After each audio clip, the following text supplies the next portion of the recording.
Today I'm going to talk about spiritual abuse in the LGBTQ community. So first off, sadly today religion is still far too often used against us as queer people. This can create all sorts of internal confusion, especially if we've had a history of supportive connections to communities of faith or our own spirituality. So let's start off with what is spiritual abuse. On its most basic level, abuse is maltreatment.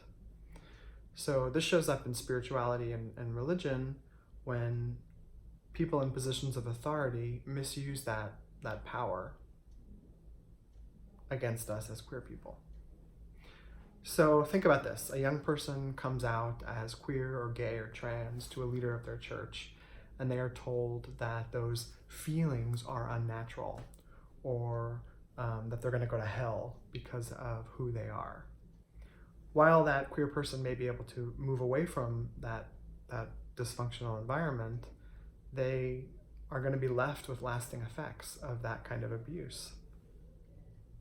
So what are some of the lasting effects of spiritual abuse? So first off, it can show up in terms of sexual problems, substance misuse, depression, anxiety, or stress. It's a basic right that no one should ever have to choose between their religion and who they are. Period. End of sentence. Some of the other consequences of this sort of spiritual abuse is that you can lose loving and supportive connections with family and your faith community because of who you are.